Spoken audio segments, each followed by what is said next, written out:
Bem-vindo à série de devocionais IPP. Hoje estou trazendo mais um episódio da série União com Cristo. O primeiro episódio foi uma introdução do assunto e, portanto, nesse vamos falar da primeira doutrina que compõe esse assunto, que é as duas naturezas de Cristo Jesus.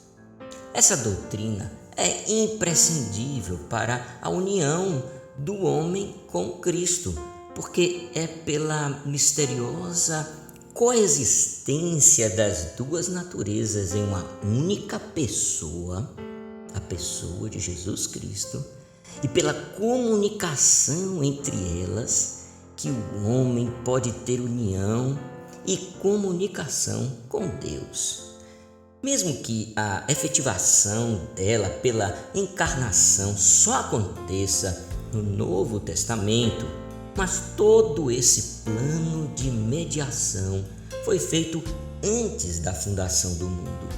1 Pedro 1, versos 19 e 20 diz: "Mas pelo precioso sangue, como de cordeiro sem defeito e sem mácula, o sangue de Cristo, conhecido com efeito antes da fundação do mundo, porém manifestado no fim dos tempos por amor de vós."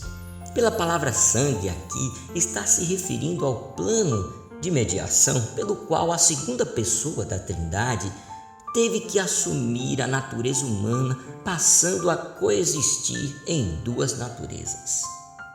Vamos tentar tornar mais compreensível essa maravilhosa doutrina. Deus, em seu ser e infinitudes, não pode ser compreensível ao homem.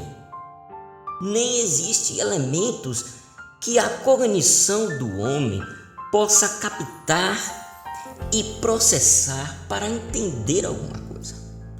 Tudo em Deus é infinito em graus tão elevados que o homem jamais chegaria a alcançar. Sem contar que não existe sentidos carnais em Deus, como audição, olfato ou tato. Calvino disse nas Institutas, abre aspas, "Ora, por certo que sua infinitude nos deve aterrar para que não tentemos medir com nossos sentidos. A Escritura lhe atribui boca, ouvidos, olhos, mãos e pés, para conseguir nos alcançar, falando conosco como que a balbuciar, como as amas costumam fazer com as crianças.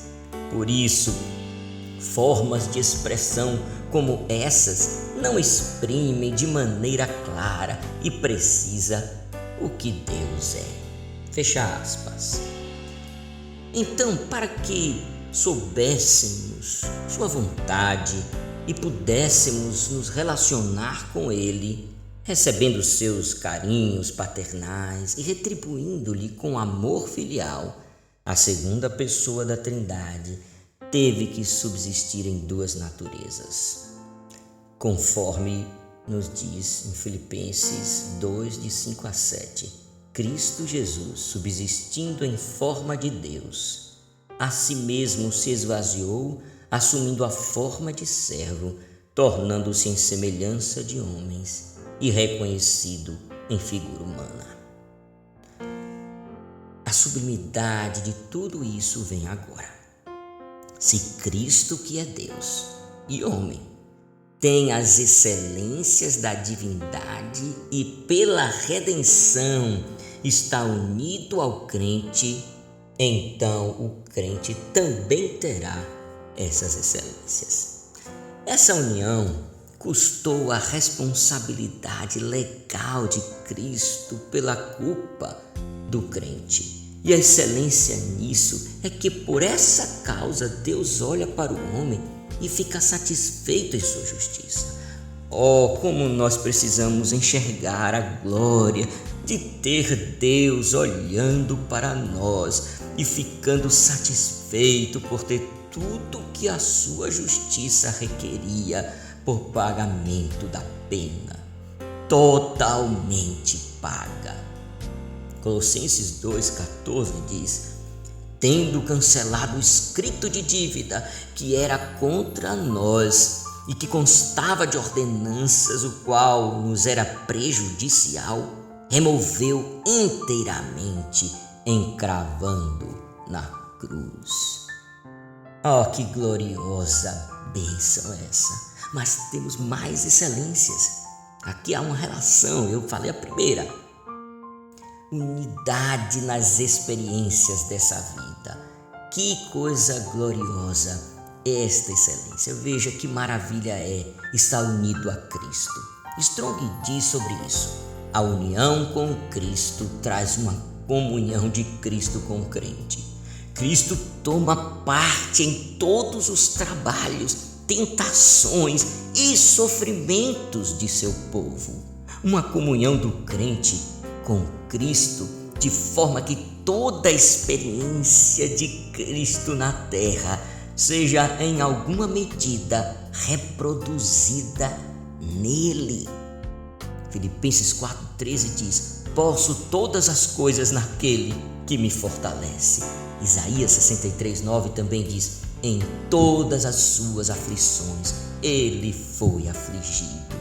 Hebreus 2,18 diz: visto que ele mesmo padeceu sendo tentado, pode socorrer os que são tentados. Oh, que textos gloriosos! Veja também 2 Coríntios 2,14 diz: graças a Deus que sempre nos conduz em triunfo em Cristo. A respeito disso ainda Strong diz: Cristo nos conduz em triunfo, mas seu triunfo é nosso. Com Ele, participamos de sua alegria e de sua soberania. Oh, que coisa gloriosa! Mas tem mais. O benefício de ser alimentado com a seiva da vida, estando radicados ou arraigados, que é a mesma coisa, a Ele. Colossenses 2, de 6-7, diz: ora, como recebestes Cristo Jesus, o Senhor, assim andai nele radicados e edificados e confirmados na fé, tal como fostes instruídos, crescendo em ações de graças. Outro texto maravilhoso é João 6, verso 53, verso 56 e verso 57. A não ser que comais a carne do Filho do Homem e bebais o seu sangue, não tendes vida em vós mesmos. Quem come a minha carne e bebe o meu sangue, permanece em mim e eu nele. Assim como o Pai que vive me enviou e eu vivo pelo Pai, aquele que me come também viverá por mim. O crente tem vida por participar de Cristo de uma forma que não pode ser inadequado dizer que Cristo tem vida participando do Pai.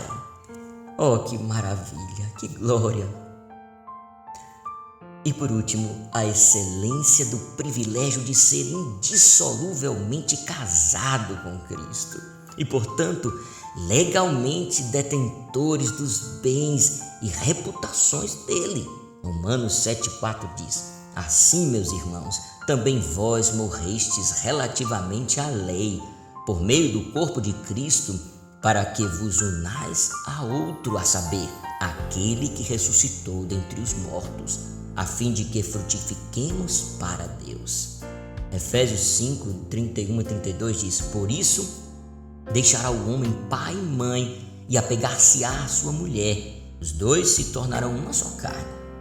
Este mistério é grande, mas eu falo a respeito de Cristo e da igreja. Meyer diz a respeito disso: Cristo deixa pai e mãe, que é estar à mão direita de Deus, e se une à igreja como sua esposa, os dois constituindo daí em diante uma pessoa moral. Que coisa gloriosa a respeito desta união. Concluindo, Vocês não sabem como foi difícil deixar de colocar textos tão gloriosos nessa devocional. Meus queridos, eu quero dizer com isso que a Bíblia está cheia, abarrotada de textos sobre a união com Cristo e a vantagem do homem nessa união.